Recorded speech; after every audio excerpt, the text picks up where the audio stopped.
Faly miravantsika rehetra ny ambassadeur ny Joshua Elia. Manome voninahitra manokana ny Dada Maria Ava ary manome voninahitra ihany koa any Joshua. Tonga rehetrika eo amin'ny fampianarana vaovao. Ny androantsika dia mitondra ny laharana voalohany ny amin'izao andihana fampianarana izay ho aroso indray orinisa izao tontolo izao. Mirary soantsika etra samy hotahina soasady eo am-pandenesana izao fampianarana izao, ary dia miantso antsika rehetra andao hiaraka anaraka ny teny, anaraka ny fampianarana. Ny lohateny moa dia hoe Iava no ny tenandry anaran'ilay Andriamanitra Abrahama, ary ny ankoatran'izay zany dia tsy izy ny dikan'izay, izay no porofontsika eto indray. Dia matoa koa fa samy falidontsika totokantrano ato hiaraka sy hiaina hijery ny fampianarana ny mamarina ny anarany hoe Dada Iava, Iava. Voalohany indrindra aloha izany Andriamanitra Abrahama zany, izany Andriamanitra Abrahama zany dia Hebreo, ary izy no niteraka any Ismaël sy Isaka, ary avy eo nefany Andriamanitra io na Elohe eo amin'ny Israelianina, izay ny dikany Andriamanitra zany Elohe amin'ny Israelianina, dia nanao fanambarana fa any amin'ny taranaka makany amin'ny Isaka no ahafantarana anazy, any izy no mandeha.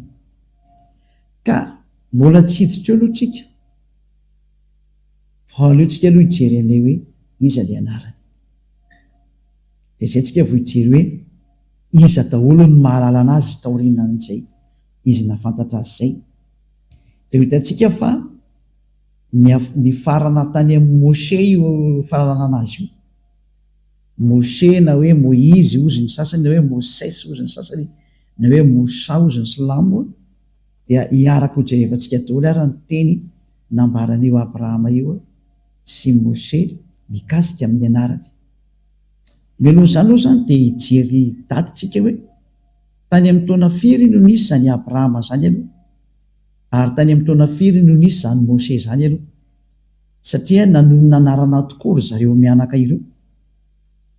satria azo lazaina hoe zafikely lavitra be mihitsy zany Moshe zany, zany hoe mety taranaka any amin'ny fahadimy any ho any angambany io Moshe io. Raha ataontsika hoe maka taona hoe eo amin'ny 100 taona eo zany sala taona tamin'izany dia maty, dia any amin'ny taranaka fahadimy misy an'izany ary Moshe zany taorian'ny Abrahama. Ka hojerevantsika aloha zany, ndaontsika naraka kely tantara hoe tamin'ny taona firy nisian'izany i Abrahama sy Moshe zany, satria izy no niaraka tamin'io Andriamanitra io voalohany, ary nanonona ny anaran'io Andriamanitra io mihitsy zareo. Dia aloha jerevantsika hoe tany amin'ny taona firy nisy azy, ary ao anatin'ny boky inona no misy amin'izareo. Dia hojerevantsika hoe ny boky misy azy aloha mazava ho azy fa boky ny Israelianina zay, ary io dia efa tany amin'ny taona moins 2000 tany ho any, raha ny exactitude dia eo amin'ny hoe eo moins 1800 eo angambany izy io. Andao no jerevantsika kely araka ny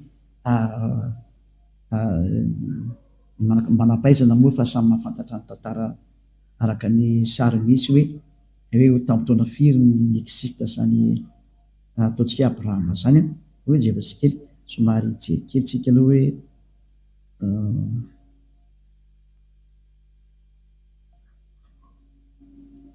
azo kely tsy maintsy mbola jerentsika ataontsika miadana mihitsy.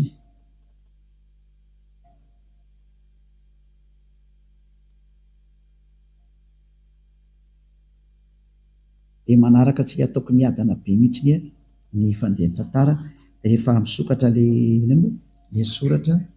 ka mialohan'izay aloha zany dia efa tantara amintsika hoe i Abrahama io no niona tamin'io Andriamanitra io voalohany. Dia efa nomeko moa ny daty araka ny teneko anareo hoe tany amin'ny taona moins 1800 nisy anazy io. Zay ho jerevako kely vetivety keo. Fa aloha rahantsika maso kely io izay sary izay aloha hoe tany hoany nisy an'izay tany amin'ny taona moins 2000 ary Mose kosa dia tany hoany amin'ny taona moins 1500 manodidina tany zany. Zany hoe fa ela moa ny tantara fa mavoaka antsika teo any hoe tany amin'ny taona firy no tena nisy anazy io. Ary io Abrahama io no nanonona n'io Andriamanitra io voalohany. Ka izy moa zany amin'ny maha-Hebreo anazy, amin'ny maha-Jiosy anazy, amin'ny maha-Israeliana anazy satria izy no niteraka an'ireto Israeliana reto dia ao amin'ireo Israeliana reo zany retantsika ny boky. Zay zany izy andaraka kely an'le tantarantsika dia tsy maintsy alevantsika araka ny tokony izy dia hitanareo tsara hoe tena voaporofo mihitsy fa zany Abrahama zany dia tany aloha be tany, dia Mose koa tany aloha be tany, ary izy mianakareo niara-niantsona an'io Andriamanitra io dia hojerevantsika iza le nantsony. Dia hitanareo tsara fa le nantsony izy mianaka ireo dia le hoe Yahva. Ary tao amin'ny andro Mose moa dia tena lasa hoe Yahva. Zay zany hoe tena mipetraka tsara mihitsy zany le anarana hoe io Yahva io raha ny Andriamanitra Abrahama io le tsy tia fahotana ary tsy tia mpanao ratsy. Izay le voalazany amin'ny Isia 7:20 Isia 7:20 hoe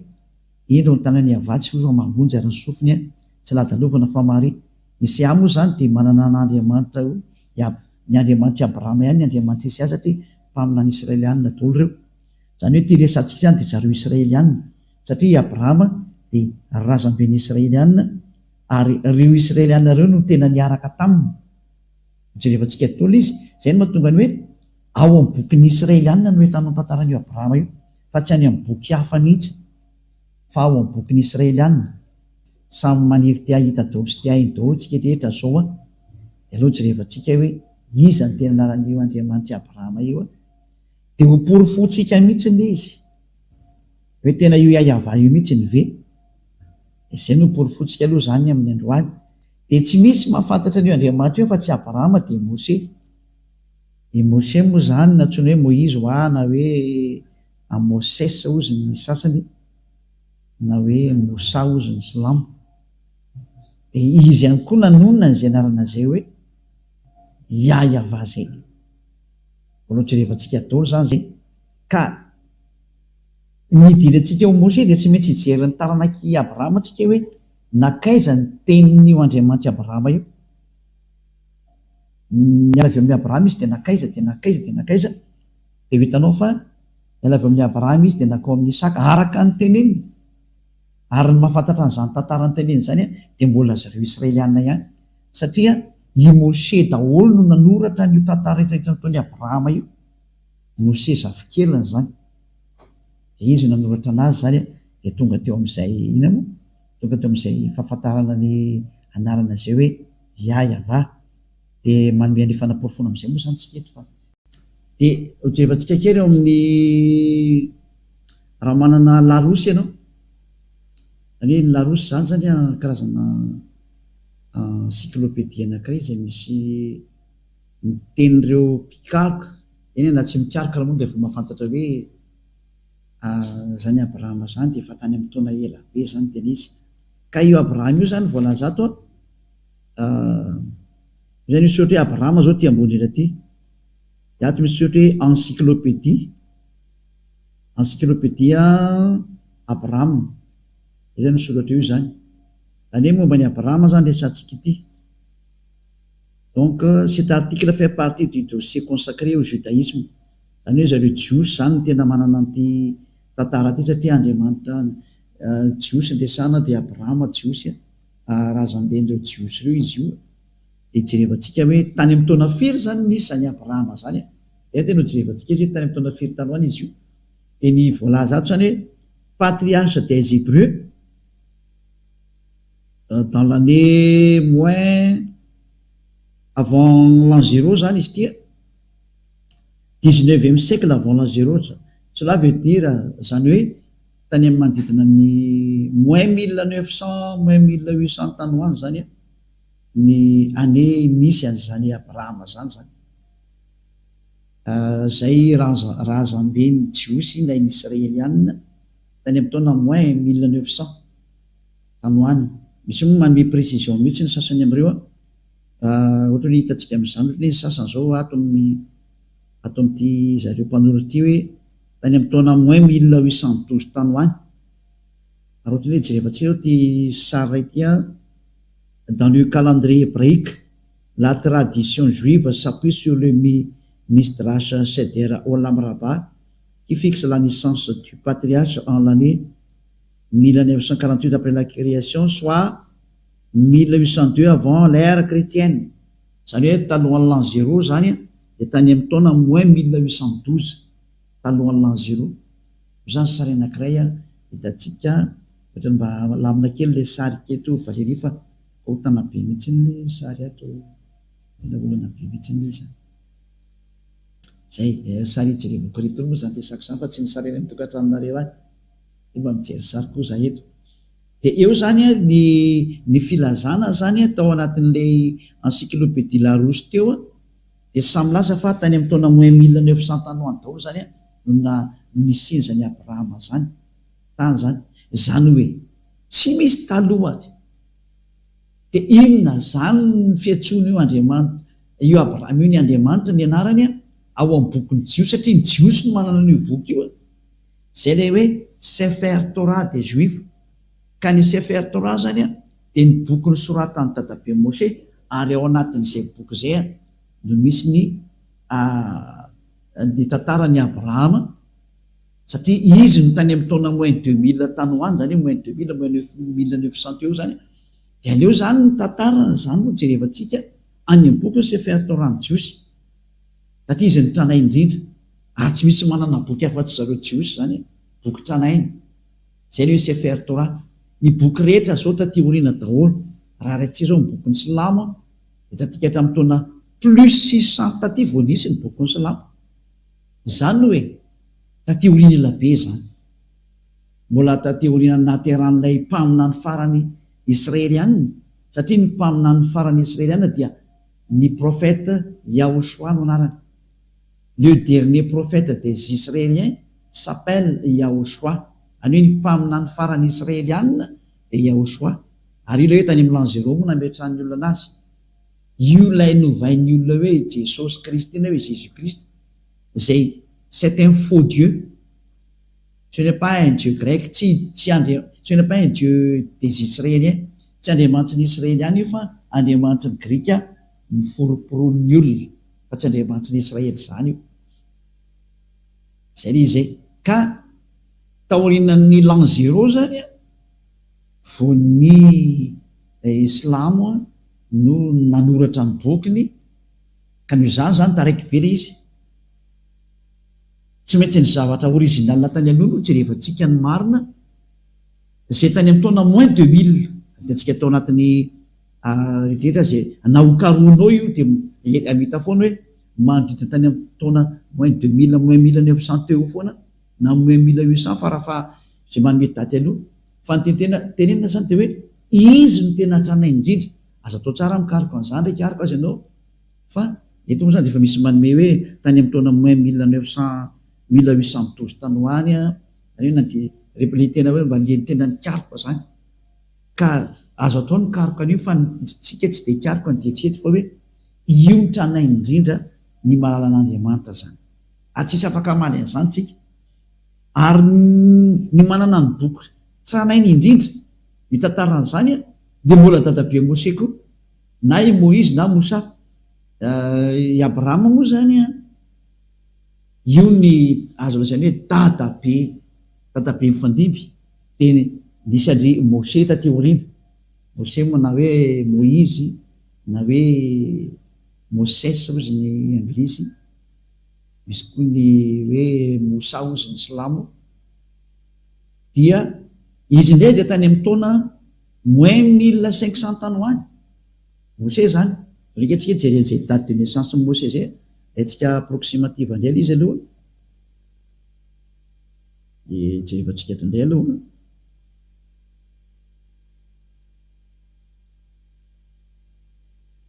izy moa ny atao anatin'ny baiboly ato ny anarany de tsy maintsy ataontsika zay fa le anarany hoe Mose anarana Jiosy zay eto ndray tsika zao mahita hoe vonovoka mihitsy tsy de zao mihitsy ny teny ato hoe par conséquent Moïse qui selon la Torah io le voalesantsika teo Torah io a vécu 120 ans serait né en 1560 avant l'ère commune zay il serait mort en 1445 zany hoe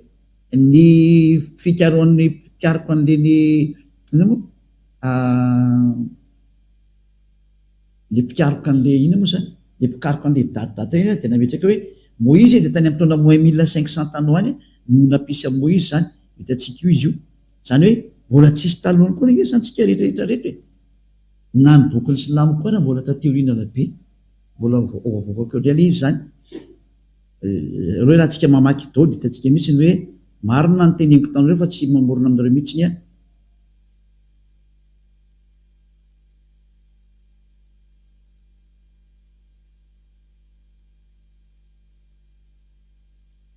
i databe Moïse ndray zany a de araka ny voateo tany am'taona moins 1500 tany alohan'ny l'an 0 zany dikan'izay ny tena misy iny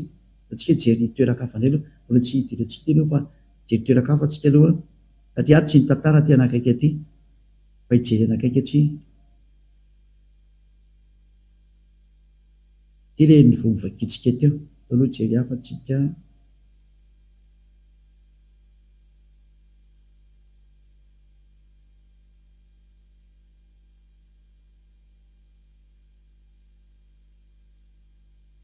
mbola tsy mahita atsika aloha fa nareo ikariko kely any le hoe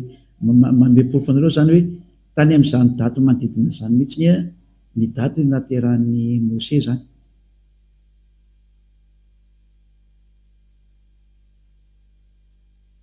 ty zao misy anakaiky koa zay ty araka ny fikaroana natao aloha afaka mikaroka daholo nareo na nareo koa raha mba afaka mikaroka koa de ny ty ndray zao ato a na ny dididina tany amin'ny araka ny fijerevana moa zany tsy hitako nay mety teo izy ty portrait de Moïse non Moïse ben Amram de la tribu de Lévi zany hoe taranaka ny Levi izy zany a naissance tany am'taona moins 1280 tany ho any any hoe fanakaikaiky tany moins 1250 moa zany zany hoe Mose zany a sy Abrahama de samy tany aloha be tany daholo tany a moins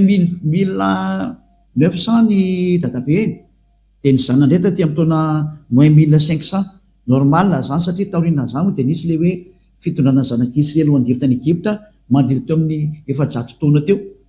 ka raha ny 1900 anatsorana ny na 1700 teo zany na 1800 anatsorana ny 500 de manome ny 1200 eo zany raha tany 1800 na 1700 manodidina any anatsorana ny 500 ny elanelana de 700 na 500 taona manodidina akoatrany ererana fotoana ohatrany hoe ny date de naissance tena réel mety misy erera kely misy marge de erera kely fa le tranainy ny tena resantsika hoe lay tena hoe efa tranainy be de mazava fa reo ny ela indrindra ka tsisy manana daty marina anarana marina afa-tsy reo efa tranainy reo ary eo anatin'ny Torah-ny Jiosy mihitsy no misy an'izay zavatra zay ary ny bokyny Jiosy no atao hoe Sefer Torah reo ny boky tranainy indrindra zany hoe tsy misy manana boky tranainy indrindra mikasika an'io tantaran'ny Abrahama io afa-tsy ny boky nysoratan'ny Abrahama sy ny boky nysoratan'ny Mose zava ny anjareo moa zany lova nitsofina de fa Mose ny tena nanoratra ny rehetra am'izay de hitantsika am'izay fa reo ny tranainy indrindra raha ijeandrayntsika ny bokyny silamo zany na musulmane de hitantsika fa taty amin'ny taona plus 600 vao nisy zay boky zay zany hoe efa taty oriny ela be zany no zany tsika zany tsy maintsy mijery ny famarinana tsika satria famonjena ny famonjena dia hoe mamonjy olona atsika, aiza ny fomba hamonjena olona dia miteniny marina dikan'izay. Nitsika je za tsy mamorona mihitsy ny afa boky foana no resatsika hoe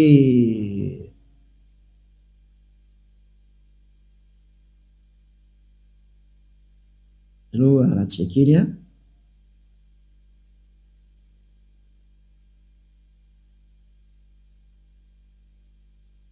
eto zany amokany hoe tamin'ny taona findray nivoan'ny bokyny Silamo zany jerevantsika eto zany etrany dia avoakatsika ery zany ny filazana indray aty tsisy afaka hiteny tsy marina kosa ny teny satria ny boky ara dia milaza an'izany ny sary rehetra koa miteny an'izay. Il est composé des révélations faites par Dieu au prophète Mahomet par l'intermédiaire de l'archange Gabriel entre plus 612 et 632. Il est l'acte constitutif de l'islam et sa référence absolue. Voilà. Zany eto zany tsika dia mahita mihitsy ny hoe ny bokyny Silamo kosa zany zay noentin'ny prophète Mahomet ozy ny ao amin'ny fivavahana Silamo dia manodidina tany amin'ny entre 612 et 632 tany hoany. Zany ny taona nanamboarana azy zany zay. Satria za teny hoe année de création du Coran zany nataoko titria dia afaka manoratra an'izay daholo nareo dia io ny tady avoaka an'izany zay. Dia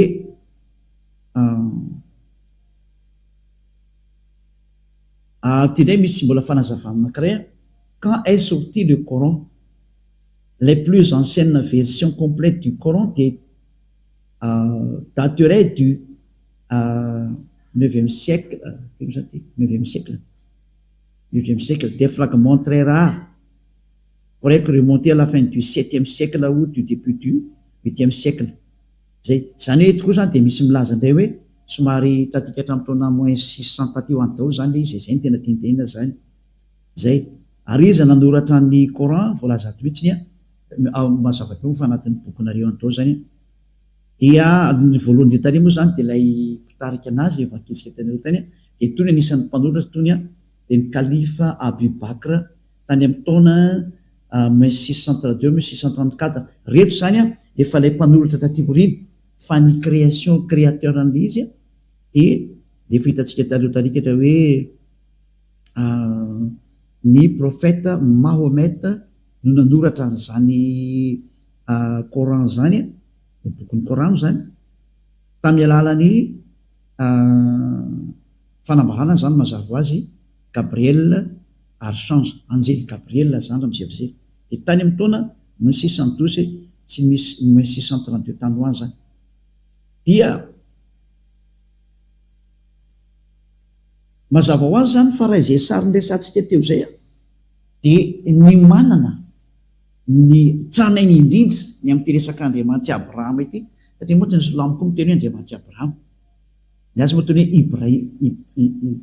Ibrahim ny anaran'ny zareo ndray fa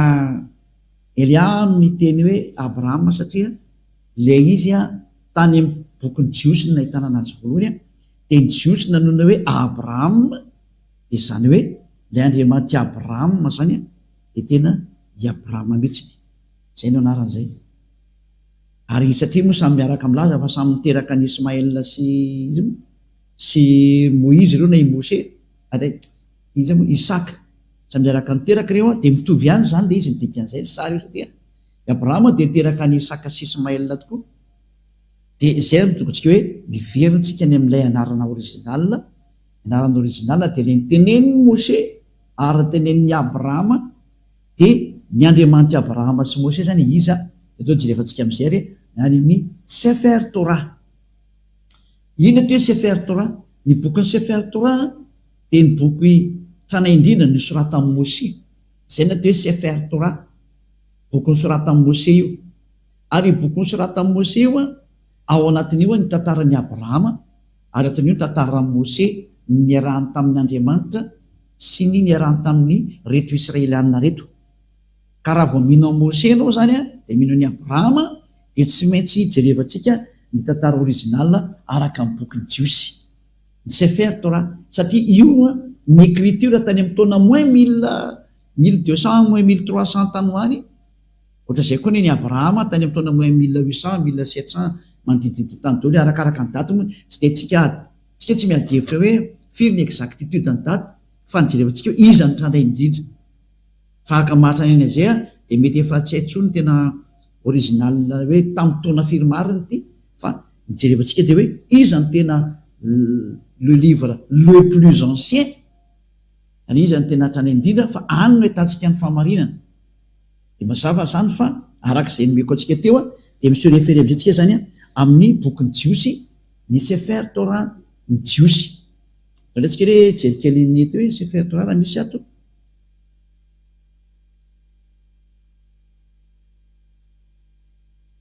zany hoe manometsika ana foana zany hoe zao ny fomba fijery ny fahamarinana dia afaka midinenao koa reha afaka mijery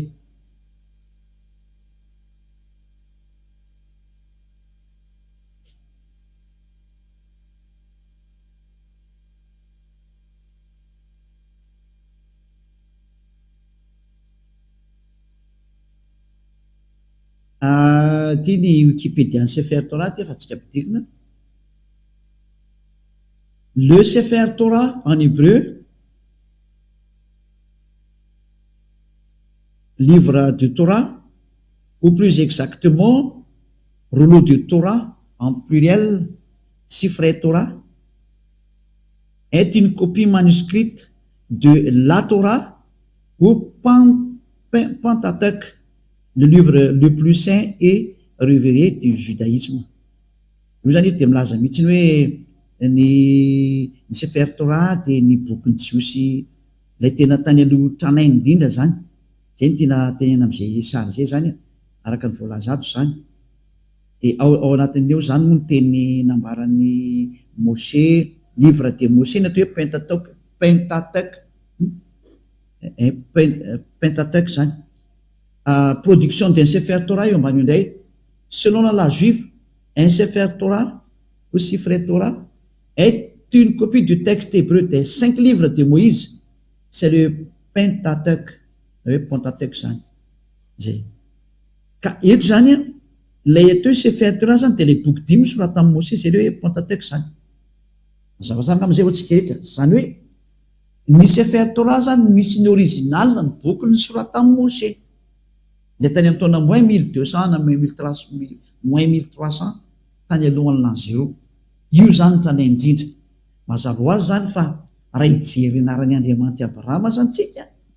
dia ijery ny anarany araka ny bokyny Sefer Torah ny jiosy io ary tsika manana to Eliam manana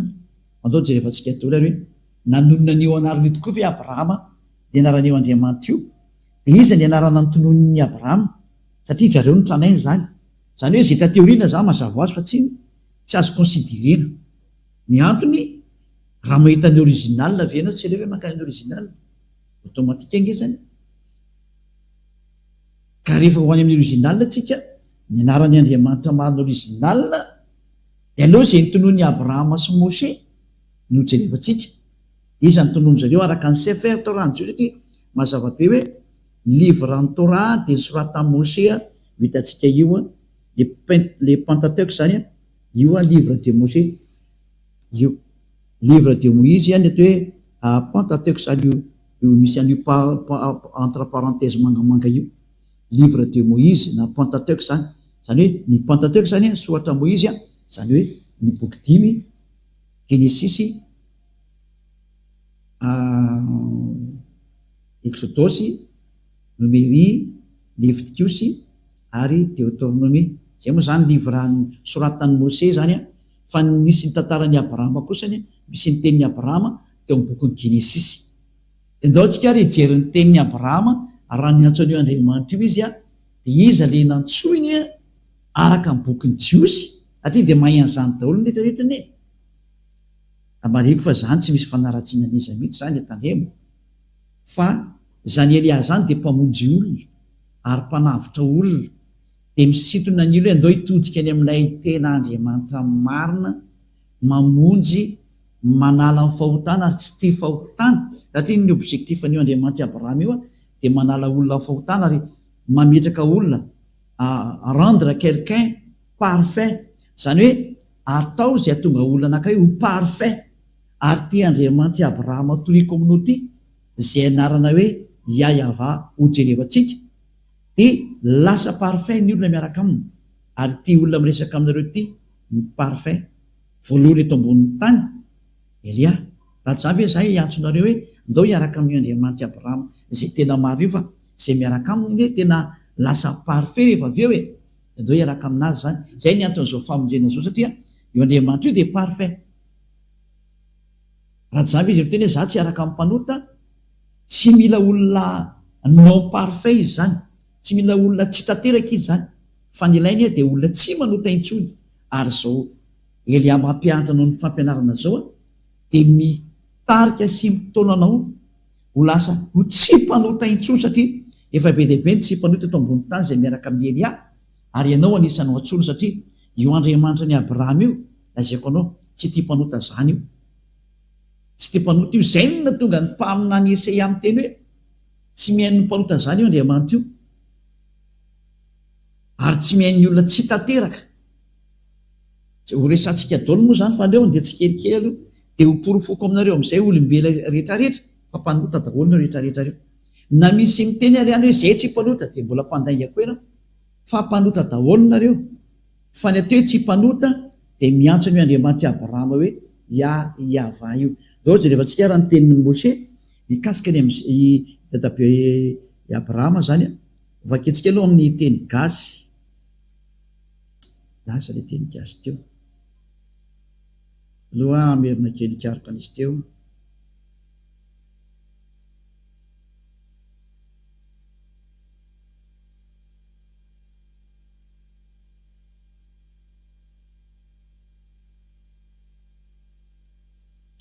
Somary jelikelytsika.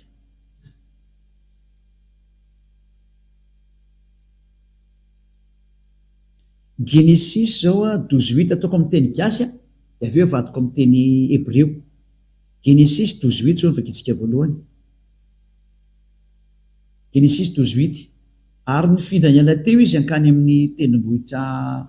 atsinanan'ny Betela, ka nanorina ny lainy teo anelanelan'ny Betela tao andrefany Sihay tao atsinanany, dia nanorina na altara teo koa ho an'ny Yahva izy, ka niantso ny anarany Yahva. Tsy izy io fa i Abraham io resahany eto io, niantso ny anarany Yahva i Abraham zany. Ray zay. Genesis 13:4. Genesis 13:4.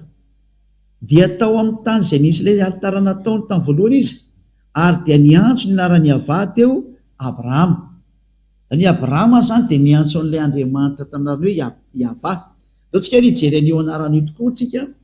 amin'ny teny jiosy, satria ty zao ohatry ianao teny gasy ange fa sy teny hébreu. Dao vakitsika ary ny teny jiosy zany,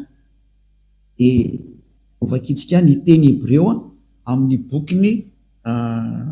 Sefer Torah jiosy. Amaky an'ity zany tsika zao.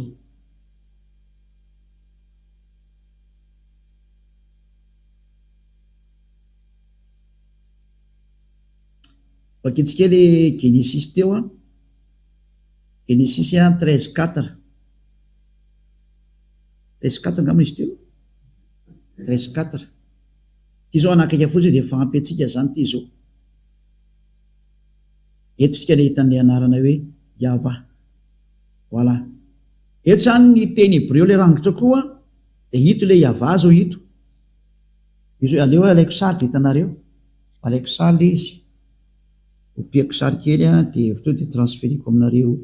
amin'ny eto ihany, fa tsy hoe mandeha lavitra koa fa eto ihany. Hitanareo amin'izay le izy. Ty zao ilay ina moa? Ilay Yahva zao ty. Io. Ilay matotsika menamena. Io. Ty zao le Yahva ty, io zao ilay anaran'ny Andriamanitra ny Abraham io Yod Ea Evava Ehe. Io zany le anarana io. Ataontsika maitsomaitso eto ambany eto ohatrany tsy de tsara da matsatsotsatra le tsoratra fa tsy manino. Io zany a lay anarany Andriamanitra Abrahama de ito ny famakinana azy eto zao aloha alefatsika am'izay ty ampidirina eo tafiditra izy de avakitsika am'izay de iny fiantsonany ty anarany Hebreo ty Iôda ty voalohany ty de he ty faharoa ty de vava ty manarakaraka ty de he de ny fiantsonany io Yahva zay ny fiantsonan'izy io zay ny anaran'izy io zany rehefa vakina hoe asomary azavaiko amitsika kely amin'ny teny anankiray ohatsy aloha ijery tsara angamba le ohatsika tsy de mijery ny teniny dadabe Mose satria i Mose no efa namaky an'io anarany voalohany de aleo alaitsika avy hatrany ny fomba namakiny anazy zany tandy azakazaka makany amin'ny Mose satria i Abrahama ny antson'io anarana io Yahva io de dao jerevantsika koa neny Mose zany iverenantsika le ato io de io le Yahva teneniko anareo zany ty saingy ato moa zany le traduction le anarana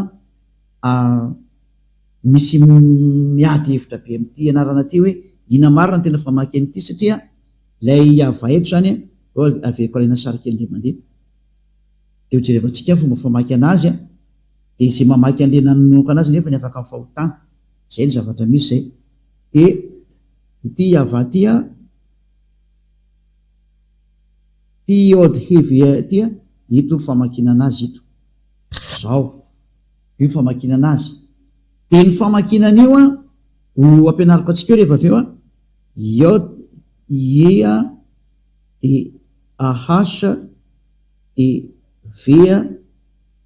de Ahasa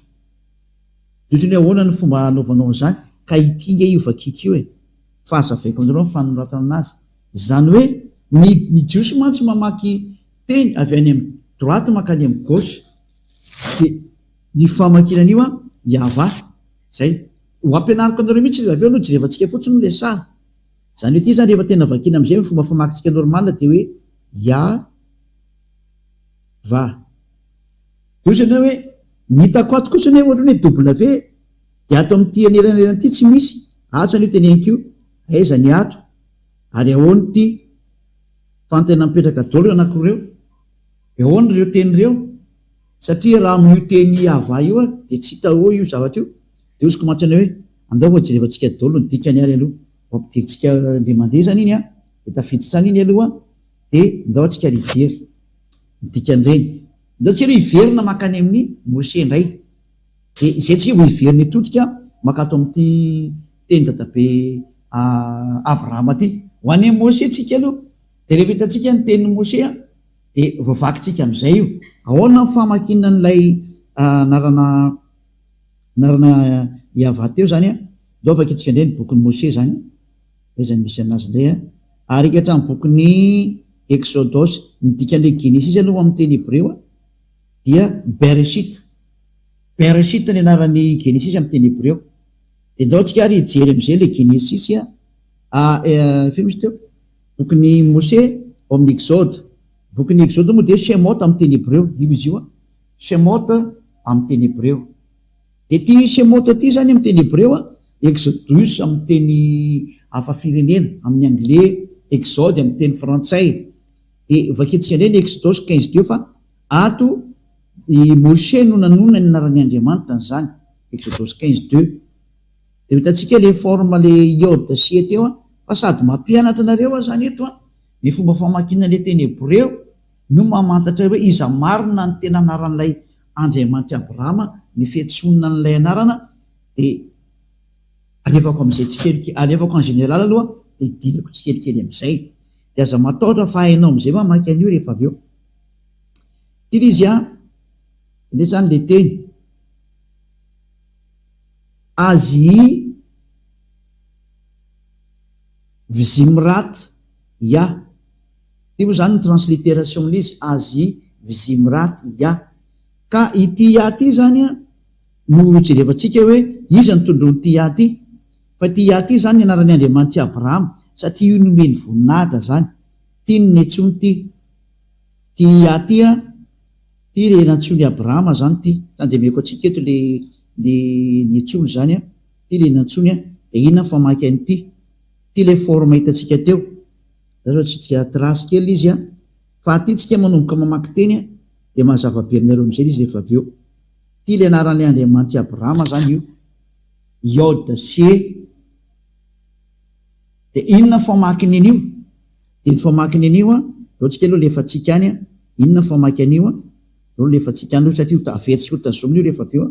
de averitsika le mandeha inona famaky an'ity a de mamaly an'izay ndeha ny famaky an'ity teny ty a de itikatra ty ny famaky anazy ty ty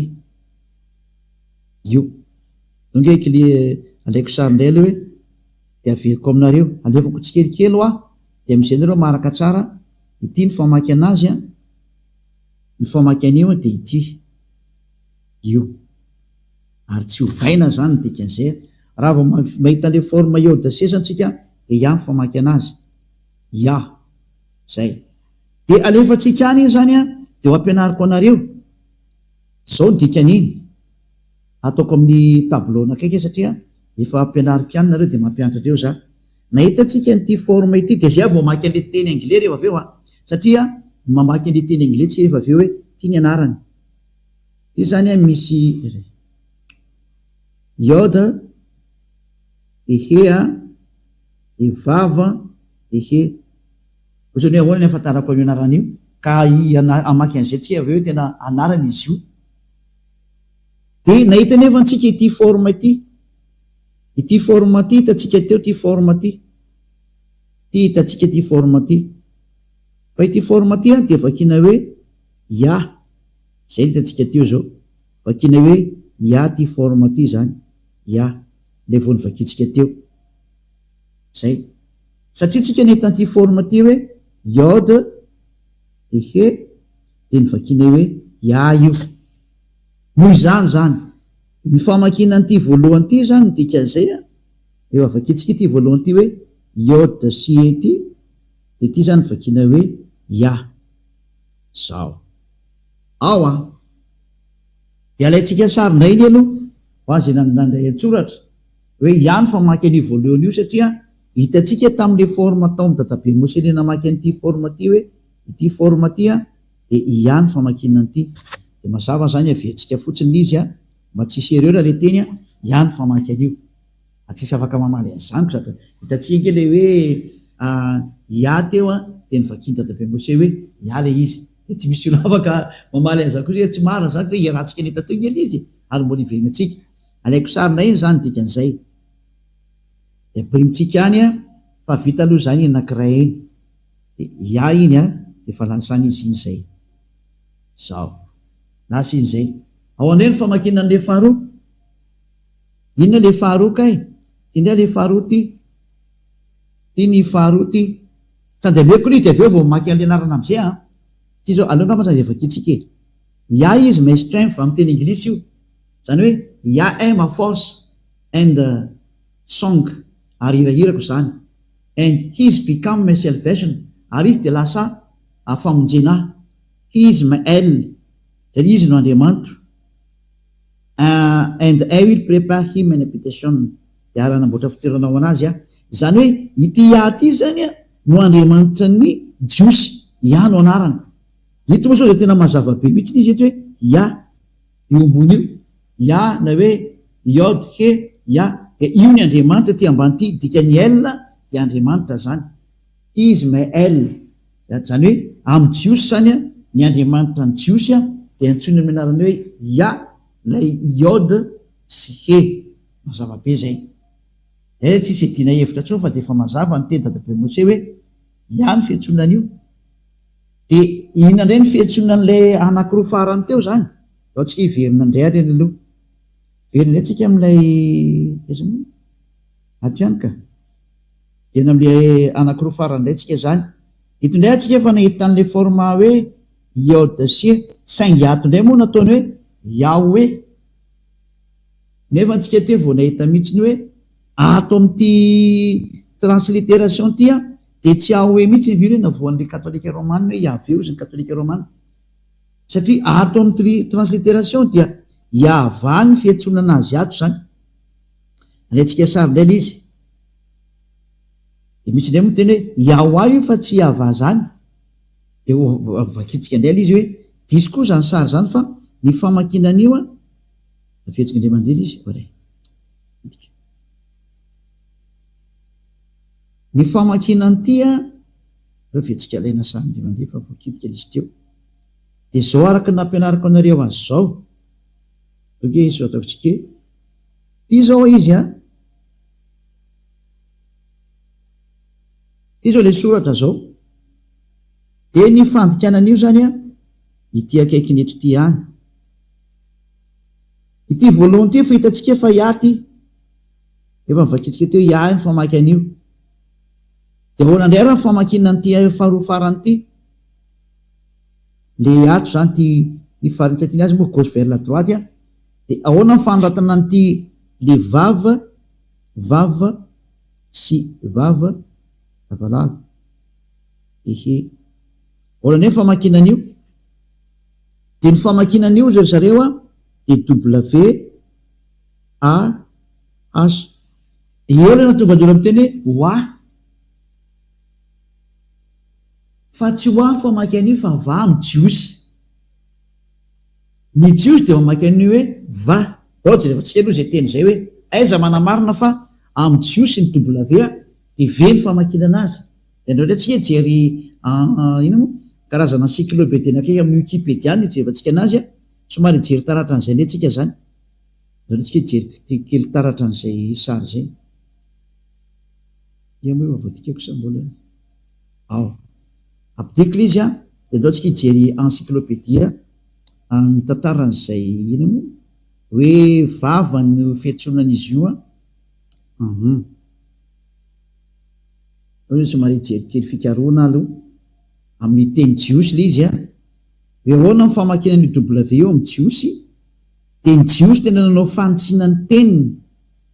fa ny famakinany ina moa ny w amin'ny jiosy a de tena vava na hoe ve ny famakinana azy ho jerefa tsika ato le izy a fahitako le izy zany azonareo ampidirina am'izay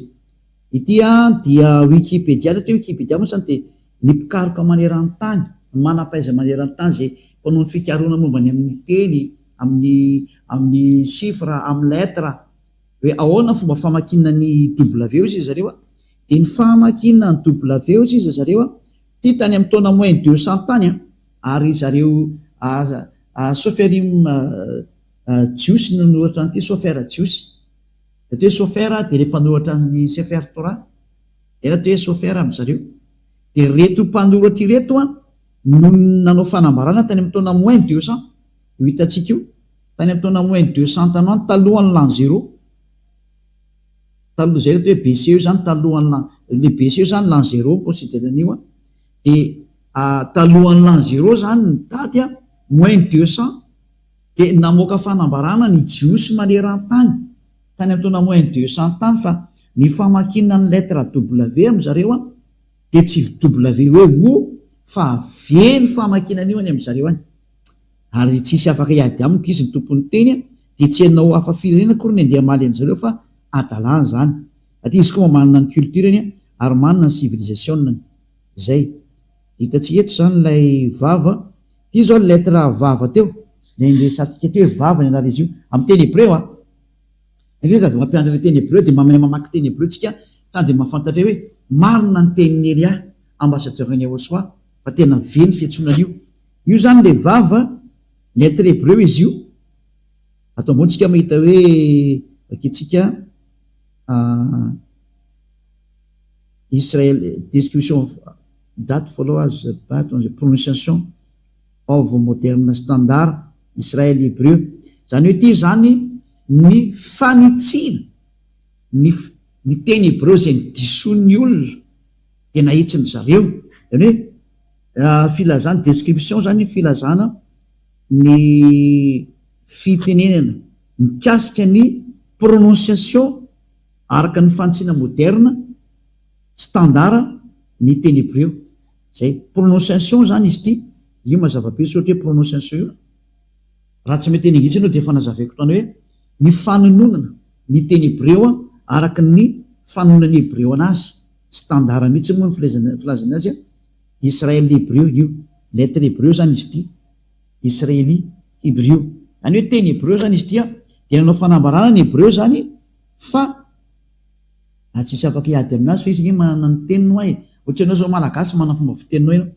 ka rehefa zareo azy idiranao ny fiteniny afantatra ny tokony ataony amin'ny teniny izy ka rehefa izy namoaka etiny fa makinay an'io dia tsy idiranao lalina zay mpanazy zay ary zay olona nanaraka an'izany tsy pitinenany zareo zany ka nandeha mahitry tahaka ny Eliatra dia miteny hoe zao ny famaky an'io dia tsy manota intsony zay miaraka amin'ny Andriamanitra Abrahama io zay mantsy ny objectif lasa olona tanteraka tsy mety manao ratsy intsony satria mahafantatra le anarana marina rehefa hainao le anarana marina dia tena tsy manota intsony aorianan'izay eo le lettre vava dia io le soratra vava hitantsika io dia io le hitantsika fiteneza vava dia fomba fanoratana an'io fanonana io izy ve azy ny vogue zany hoe ve ny famaky an'izy io zany ato mantsy ny prononciation ato ambony ato hitanao hoe prononciation approximate western european equivalent zany hoe mitovy amin'ny fiteniny européenne ka ny européenne rehefa mety hoe vogue dia vogue ny fiantsony anazy c'est un lettre V donc io zany ny fiantson'ny lettre vavy amin'ny teny hebreo araka ny nanonany Abrahama sy Moshe anazy dia V ny fiantsony an'le W iny fa tsy WO ohatra ny nataon'ny sasany fa tena V direct mihitsy raha izay jery encyclopédie anakaiky ndray tsika aloha Wikipédia anankiray satria hitantsika isa fa Wikipédia io eo ambony io hébreu alphabet wikipedia.org eo ambony io zao hitantsika tsara wikipedia.org zany zay hébreu alphabet dia mazava tsara anao zany fa resaka alphabet tia araka ny alphabet hébreu dia jery ndray tsika Wikipédia anankiray indray araka n'izay sary zay jerevantsika indray ato ambony ato mbola misy Wikipédia anankiray izy ty koa zany tany amin'ny taonina mbola tany amin'ny moins 200 ihany koa ty ary izy ty izy dia navoaka an'zareo tao anatin'ny système photo cananéanna phénicianna ramianna ary hébreu zany hoe ity fanononana ny teny hébreu ty zany dia aventsika tsara eto alphabet hébreu lay ty araka ny Wikipédia foana iry ambony hoe wikipedia.org eo amban'le hoe Andriamanitra Abrahama eo wikipedia.org any hitantsika eo zany hoe teny jiosy zany izy ty dia l'alphabet hébreu zany tena alphabet consonance zany hoe abjad dia ato ambany eto am'izay tsy zany ijery am'izay hoe tany amin'ny taona moins 200 talohan'ny l'an 0 indray niseny izy io dia hojerevantsika indray ny fanononana azy tamin'izany fotoana zany dia ahoana ny fanononana ny lettre V dia anao jerevantsika ato indray izy ny fanononana ny lettre V ry zareo dia ity indray le vavy ty io le vava WAW dia ahoana ny fanoratana anazy ny fanononana anazy io V mivaravara be ny fanononana anazy V dia ndao hoe jerevantsika ato ambony ato hoe phonème ny phonème zany dia son an'le izy mihitsy aty hoe phonème hoe rehefa miantso an'io no io anao dia ohatra ny ahoana ny non'io dia hoe V tena V mihitsy V fa tsy hoe O fa V va zay izay le hoe napetrany ato zany ny phonème izy io V mivaravara be io motoka fahitanao ke io V io zany ny fiantsona le vavy io V dia io le vava io ny phonème izy io zany nany rehefa tononona amin'ny vavasinina eny izy dia V ny fanoratana azy araka ny Wikipédia zany hoe tsy misy olona mahazo mamaly tsony fa ny vava tena V mihitsy ny fiantsonana azy ndao ry ivahinantsika amin'izay ary le teny hébreu nefa jerevantsika tany aloha teo zany ivahinantsika amin'izay ny izy satria efa nalaintsika sary le izy dia milohany akatsika sary anazy dia aleo zany anoratra aloha soratako mihitsy le nampianariko anareo teo dia fafatsika aloha ty zao dia aventsika vaky soratana amin'izay le izy dahoarany izy zao le voalohany yod de ny famaky an'ity ozy ny jiosy le voalohany ity zany tia toko eto ambany eto zany ny famaky an'ity de ty zany de ny famaky an'ity ahas zay ny famaky an'io toko tsotsotra mihitsy izy donc zany rehefa tambatra le izy de tena ho soratatsika amin'ny normal de lasa mivadika hoe ya soratatsika zany hoe ya zany ny famakinan'io ya zay mazava zay io zany ny dadabe Moshe ny antso an'io de tsy azonao lavina fa rehefa mahita an'io forme io anao zany de ihany fetsony dadabe Moshe an'io de tindray-tsika ary am'le W aloha ratsika sary ty aloha de rehefa tsika any iny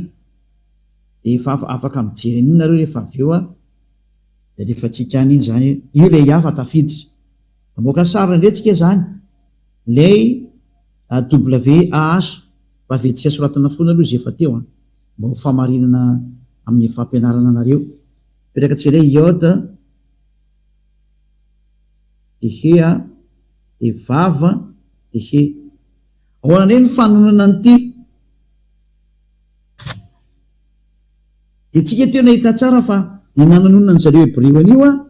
de nataony hoe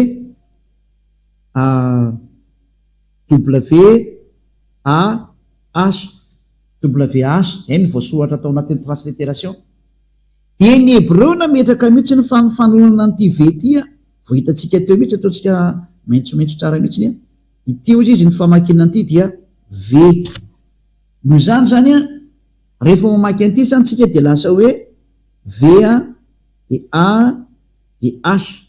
zany hoe ny famaky an'ity zany dia va ataotsika normal am'izay satria tsika mamaky de gauche vers la droite normal de va zany dikan'izay va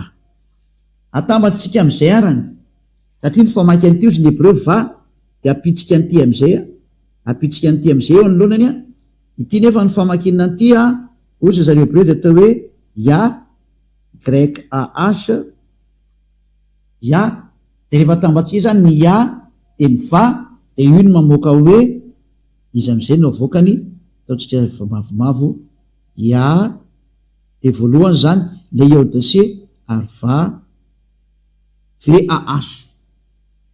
io le yava antonon'ny dadabe Moshe yava zay hitatsika zao le fanonana ny 4 lettres hébreu le 4 lettres hébreu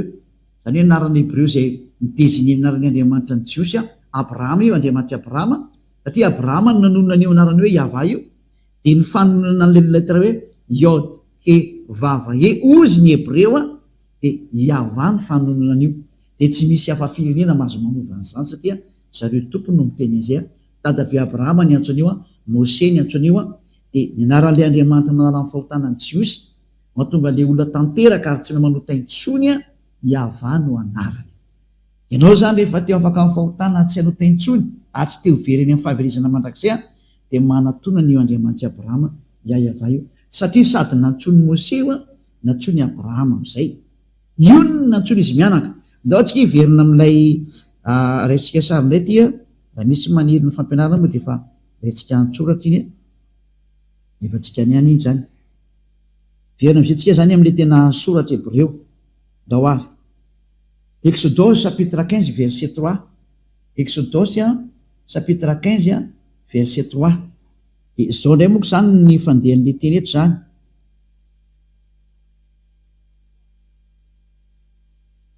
ny famakina ty teny Hébreu ty zany io zao le teny Hébreu ty zao le terme hoe yava de jerevantsika inona mivaky n'io teny io yava ish milshama yava shmo de jerevantsika ny dikan'io ato ty moa zany le fandikana teny diso nataon'ny katolika romanina nataony hoe Yahweh ny anarany nefa tsy existe zay terme zay natonga ny hoe efa nesorony zareo anatin'ny baiboly zany terme Yahweh zany satria tsy existe tao zany de zao ny teny ato hoe yava izy manana voa adiako amin'ny teny malagasy de hoe yava dia lehilahy ho amin'ny mpiady izy zany dikan'izany yava izy his name Yava ny anarany to moa zany hoe dika teny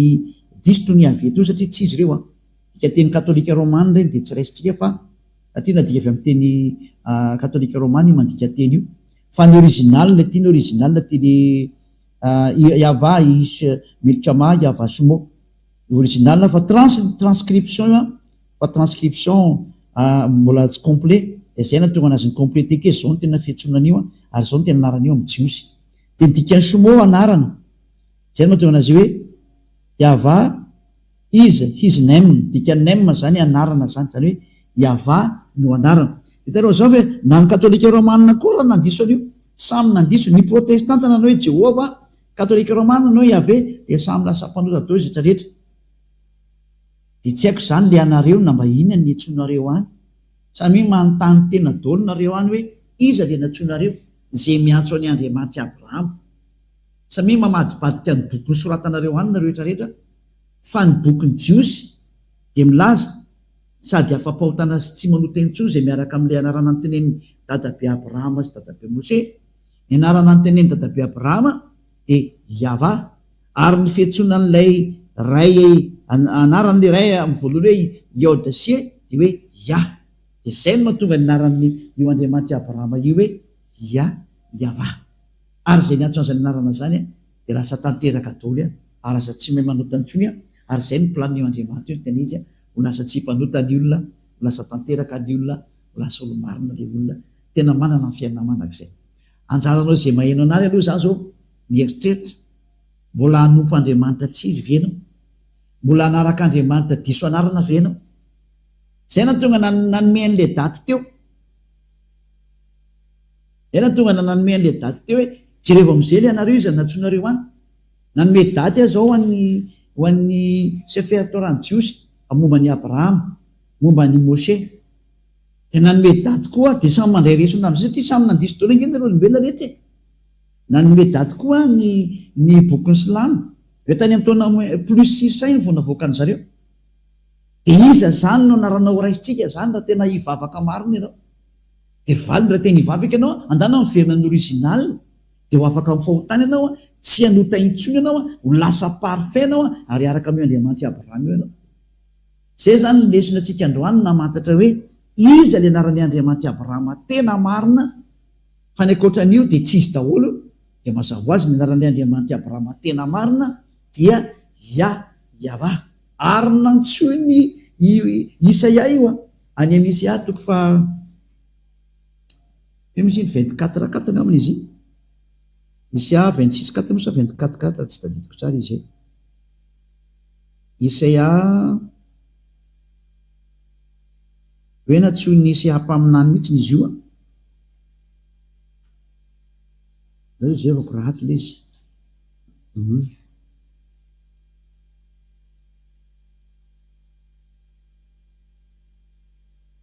Isaia 26:4 l'izy fa tsy 24:4 Isaia 26:4 mijerevantsika kely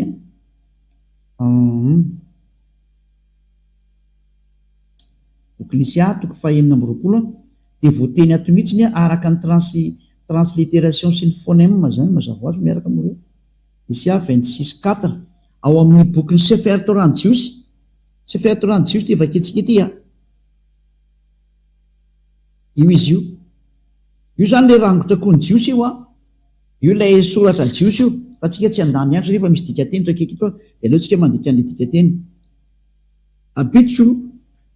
va Yava adeyad kibia Yava io izy io fa mitambatra tsara io Yava tena mazava be mihitsy io tena ny anarany dada Yava zany de hoe Yava ary tena miaraka tsara izy io rahantsika mahita be nyvandravanao ke raisiko soratra hoe tena ny fiantsonana azy de tena atao hoe Yava mihitsy izy rahantsika nahita teo nao ke jevantsika tsara le soratra io tsika hoe zao ty de nitohiny ty Yava ito le soratra ito asikely fa disitsika no le to alefa am'izay ty aniny mitafiditra any iny de ty le soratra zao ty io tanareo io i zao le ia ty ambony ty ambony ty zao le ia eo ampovoany io izy io de midina atao ambony satria droite vers la gauche de ty le toy ty iava ty ambany ty io zany le iava fa tena milahatra tsara mihitsy ao alaiko sary de menanareo de hitanareo tsara fa hoe tsy tanainga izy zany de ndao metsika hoe tena fiantsonana azy mihitsy ny hoe iava io zay ty zao le ia ty io le ia de ty nytoy rehefa aveo io nytoy iava zay de hitanareo tsara fa tena anarana fiantsonana azy mihitsy le hoe iava ka zay ny anaran'le Andriamanitra Abrahama iava no anarany de matoika zany fa voaraintsika am'izay le hoe ny anaran'ny Andriamanitra Abrahama zay tonoy ny dadabe Mose ary meny Elia teto am'izay ny fanazavana le anarana jiosy zay tena mahatonga olona parfait ary non pécheur non sineur ane tsy manota intsony de zany anarana zany no antsoina hoe iava Andriamanitra Abrahama io zany rehefa tsy niantso an'izay anao de diso io Andriamanitra anao io niantso Andriamanitra tsy izy ianao ary voafitaka ny teny izy de ifitiavana moa ny Elia miantso atsika sady misintona atsika iaino hoe jerevo Andriamanitra Abrahama io fa io le tena mpamonjy io de ho jerevantsika am'izay hoe rehefa niantso an'io ary dadabe Abrahama sy dadabe Mose tany amin'ny taona 1000 tany hoany mahery tany tsisy talohany ny bokin'ny Islamo zao tateoriana plus 600 taty taoriana elabe zany tena taoriana elabe fa ny bokin'ny Joseph Torah kosany tany amin'ny taona -1500 -1800 tany hoany zay zany nitraneny indrindra ka raha izay nitraneny indrindra azako anao zany tsy azo toerina zany le teny dikan'izay fa ny marina zany de ny tenin'ny dadabe Abrahama sy dadabe Mose ary niantso an'io Andriamanitra io izy mianaka tamin'ny anarana hoe iava vonjerevantsika teo zao zay ahitantsika teo donc nampikely an'izay teny zay hoe faranako anazy zany am'izay mba afapo tsara mihitsy nareo anao jerikely amin'ny dika teny gasy aloha de zay ho avantsika rikatra amin'ny teny manaraka izy somary kalika kely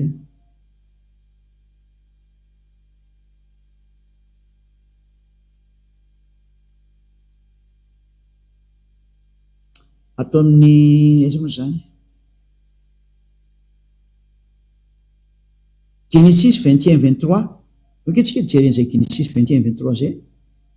Genesis 21-23 na hoe Bereshit moa zany filaza azy atao amin'ny Genesis 21-23 mbola toy n'le teny teo apiko zany le izy Genesis 21-23 de hitatsika ato fa tena niantsonarany Andriamanitra mihitsy izy amin'ny anarana hoe iava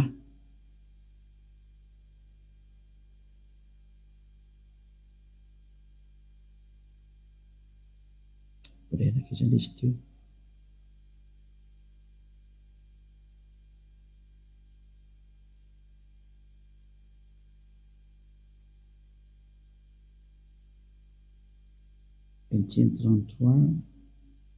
Vingtième 33 nijerevantsika fa tsy 23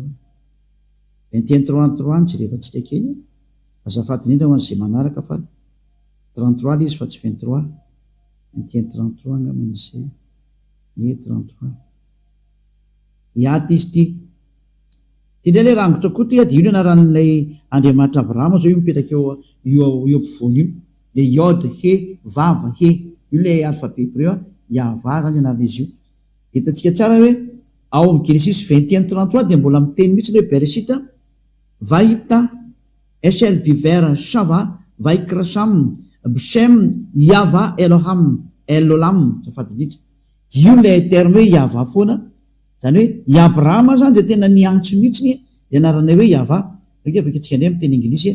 adivoko aminareo and Abraham planted a grove in Beersheba and called there on the name of Yahweh the everlasting any hoe niantso naran'Andriamanitra rehefa nametraka zavatra atao amin'ny toerana ananka io zany ataontsika malakilaky ny dikateny satria asalavitra ny teny zany hoe io zany tsy de mahita mihitsy ny hoe Abrahama de tena niantso toko sy andininy telo zao nomeko anareo teo Tome Genesis 12 de Genesis 13 de tena hoe Genesis 21 33 ny farany hoe tena niantso n'io Andriamanitra io izy tamin'ny anarana hoe Yahva. Ny Andriamanitra i Abrahama zany zay tany amin'ny taona 1900 sy Mose tany taona 1200 1300 tanoany de tsy izy anaran'ny Andriamanitra ny fa Yahva. Rehefa tsy izay zany de tena diso ianao ary manekenao diso satria manino famonjeny ty fitiavana anao vonjena ty tsy resakina fa hoe andao vonjena ny fanahinao. Rehefa te vonjena zany fanahinao de maiza menao zay. Rehefa tsy te vonjena ny fanahinao de azo rina de vita. Fa ho an'izay olona mitady famonjena maiza meno ny tenin'ny Elia. Fa famonjena nataon'ny Elia anavitra anao. Ijerindratsika manaraka zany hoe de inona ny toy izay satria rehefa ohatra anao zany ka manaraka an'izay tenin'ny Andriamanitra Abrahama zay de nakaiza io Abrahama io no resaka rehefa avy io Andriamanitra Abrahama io ny resaka anakaiza izy io ary aiza ny teny enona farany, iza ny tokony enona amin'ny farany zany. Horesantsika indray zay manomboka amin'ny fampianarana manaraka zay efa tsy hoeninareo mety ho rapitso mety ho afaka pitso fa teo zany de fandeha de enotsika indray toy hoe nakaiza izay dadabe Andriamanitra dadabe Abrahama zay, nakaiza iza no mitondra an'izay mbola famarinana zay, aiza io Andriamanitra io zany niaraka amin'ny iza io Andriamanitra Abrahama io de atsika moa fa niaraka tamin'ny Mose de ahoana zany ny toyny raha am'izao vanantsika zao aiza no ahitana-n'io Andriamanitra Abrahama io de valiny miaraka amin'ny Elia izy am'izao. De zay zao toriko aminareo zao fa mandrapatonga ty amiko aty ho jerevantsika mihitsy ny famarinana ho alefantsika kely fa tandroantsika mahita tsara mihitsy hoe i Abrahama de manana le Andriamanitra antsona mianarany hoe Yahva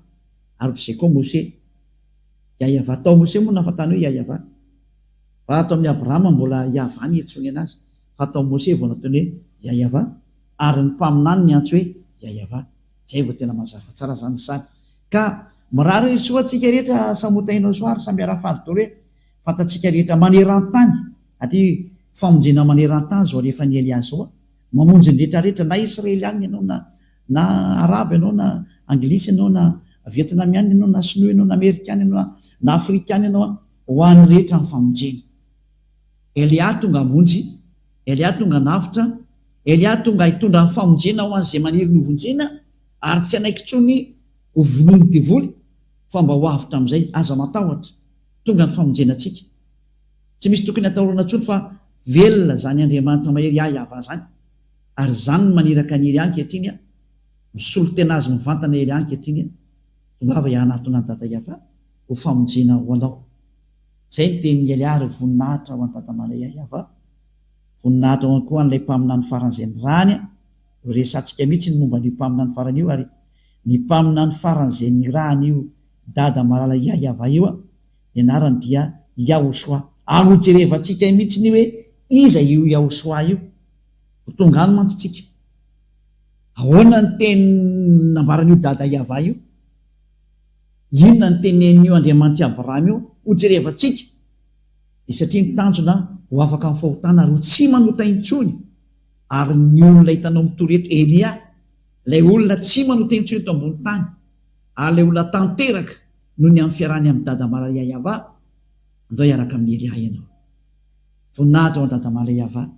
ary vavakitsika. Sotra betsaka dada malala Yahva noho ny amin'ny teny izy nomenao fa ny teny nomenao tena fitiavana ary famonjena mampisaintsaina ny olona rehetra eto ambony tany hoe ho aiza ianao. Elia mangataka dada malala Yahva aza vela vonony devoly intsony ny olona fa ampy zay be zay efa maty leona tsipondreony amin'ny elo any zay vonjeo ny olona dada malala Yahva zany ny angatany Elia aminao hamonjy ny olona ary hanavitra ny olona ary iaino ny tenin'ilay mpamina ny farany izay mbola ho azy avaipatra amin'ny tsipiriany mihitsy miatsarany zany mpamina ny farany zany Yahoshua manana dada malala Yahva maneho ny voninay tao sy ny herinao amin'ny anarany Yahoshua.